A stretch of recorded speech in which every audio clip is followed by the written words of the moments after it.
మీ business ఏదైనా మీ ఊర్లో promotion చేయాలంటే అది సుమన్ టీవీతోనే సాధ్యం. ఇప్పుడే సంప్రదించండి.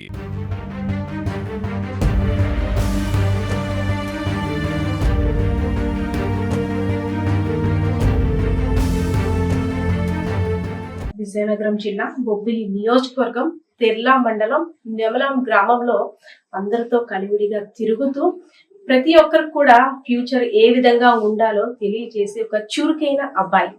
కొన్ని రోజుల్లో పెళ్లి, ఎన్నో కలలు గాని ఎంతో కష్టపడి హోమ్ లోన్ తీసుకొని తన తల్లిదండ్రుల కోసం ఇల్లు కట్టించాడు. చూడండి, ప్రతి ఒక్కరు కూడా డిజైన్ చేసి మా అమ్మ నాన్న ఇంద్రభవనంలో ఉండాలి. చిన్నప్పుడు చాలా కష్టపడి చదివించారు, కానీ పెద్ద అయిన తర్వాత నేను వాళ్ళని చాలా జాగ్రత్తగా చూసుకోవాలి, వాళ్ళకి ఒక ఇల్లు కట్టించాలి, నేను ఒక బాధ్యత తీసుకోవాలి అని తనైతే ప్లాన్ చేసుకొని కట్టించిన ఇల్లు మనమైతే ప్రస్తుతం చూస్తున్నాం. కానీ ఇన్ని ఆశలు కన్నా, చాలా కలలు కన్నా ప్రసాద్ ఏమైందో తెలిస్తే ప్రతి ఒక్కరు కూడా ఆశ్చర్యపోవాల్సిన పరిస్థితి. సరదాగా తులుతూ వెళ్ళిన తాతగారింటికి వెళ్ళిన అబ్బాయి విగత జీవిగా ఎవరో హత్య చేశారు మీ అబ్బాయిని అని చెప్పగానే ఆ తల్లిదండ్రులు ఒక్కసారిగా అవాక్కయ్యారు. మనం ఒక్కసారి ఆ తల్లిని కూడా చూడండి.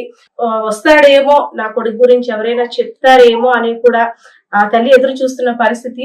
ప్రతి ఒక్కరు కూడా పరామర్శకు వస్తున్నారు. నా కొడుకు గురించి ఏ సమాచారం చెప్తారు, ఎందుకు ఇలా జరిగింది నా కొడుక్కి, అసలు నా కొడుకు ఎవరికి కూడా హాని చేసుండడు, అలాంటిది నా కొడుకుని వేరే వాళ్ళు ఎవరో హత్య చేయడం ఏంటి ఈ దుర్వార్త ఏంటి, దేవుడా నాకెందుకు ఇలా కడుపుకోతే మిగిల్చామంటూ కూడా తల్లి రోధిస్తున్న పరిస్థితి. ఒకసారి చూద్దాం. ఆ తల్లి కూడా నిజంగా బాధ వర్ణానితీతమనే చెప్పుకోవచ్చు. తల్లి చిన్నప్పటి నుంచి కూడా పిల్లల్ని పెంచిన తర్వాత వారి భవిష్యత్తు కోసం కళ్ళు కంటుంది. అలాంటిది తన కొడుకు ఇలా అయ్యేసరికి అయోమయ పరిస్థితిలో ఉందని చెప్పుకోవచ్చు. సార్ చెప్పండి, పెళ్లి గురించి చాలా కళ్ళు కడుతున్నారు. అసలు ఇంట్లో పేరెంట్స్ తోటి అబ్బాయి ఎలా ఉండేవాడు, చుట్టాలతో ఎలా ఉన్నాడు, తాతగారి ఇంటికి కూడా వెళ్ళాడు, అసలు ఏం జరుగుతుంది? అబ్బాయికి చాలా సంతోషంగా ఉండేవాడు, అందరితో చాలా సరదాగా ఉండేవాడండి. అంటే చిన్నప్పటి నుంచి కూడా బాగా చదువుతాడు అని అందరూ చెప్తున్నారు. మంచి ఇల్లు కట్టాలి, మా అమ్మ నాన్న చూసుకోవాలి, మా తమ్ముడికి జాబ్ సెటిల్ చేయాలి, మా చెల్లికి పెళ్లి చేస్తాను అని ఎన్నో కళ్ళు కన్నాడు. కొన్ని బాధ్యతలు కూడా తీర్చుకున్నాడు. సో ఎప్పుడూ జరగదు. అంటే మన ఏరియాస్ లో చూసుకున్నట్టయితే ఎక్కడో ఏదో జరిగితే రామ అంటూ ఇక్కడ గంట సేపు అంటే బాధపడే పరిస్థితి. ఎక్కడో క్రైమ్ జరిగిందంటే అమ్మ నాయన ఎలా చేశారు, చేతులు ఎలా వచ్చాయి అంటూ ఆశ్చర్యపోయి అమాయక ప్రజలు. అలాంటిది ఇక్కడ ఇలాంటి క్రైమ్ రేట్ పెరుగుతుందంటే నిజంగా బాధ అనిపించు. చాలా బాధాకరం అండి. చిన్నప్పటి నుంచో మంచి పట్టుదలతో చదివాడండి. ప్రతి క్లాస్ కూడా ఫస్ట్ వచ్చేవాడు. మా తల్లిదండ్రులు ఎంత కష్టపడి నన్ను చదివిస్తాను, వాళ్ళు ఎవరైనా మంచిది చేస్తామని చెప్పేసి బాగా చదువుకొని మంచిగా ట్యూబ్లైట్ కూడా కొట్టాడండి. ట్యూబ్లైట్ చేసి కూడా బాగా చదివి మంచి ఇల్లు కూడా కట్టించుకొని మ్యారేజ్ చేసుకుని అని చెప్పేసి ఇల్లు కూడా కట్టేసేవాడండి. తొందరగా కట్టేశాడు. మ్యారేజ్ చేసుకుని మనిషి ఫిక్స్ చేసుకున్న మనిషి వచ్చాడండి.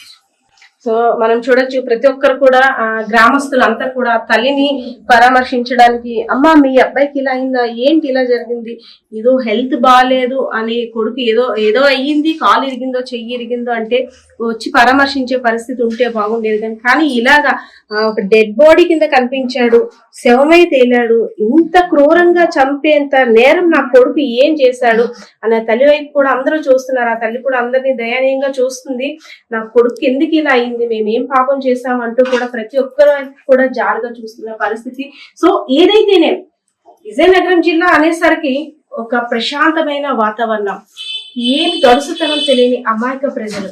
అలాంటిది ఇటువంటి ఏరియాలో ఇలాంటి క్రైమ్ జరిగిందంటే నిజంగా ప్రతి ఒక్కరు కూడా ఆశ్చర్యానికి గురవుతున్నారు, భయభ్రాంతులు కూడా గురి అవుతున్నారు. ప్రసాద్ ని చూసిన తర్వాత పోలీసులు కూడా విచారణ ప్రారంభించిన తర్వాత డాగ్ స్క్వాడ్ కూడా నిందితులు పట్టుకునేందుకు తన ప్రయత్నం కూడా చేసింది.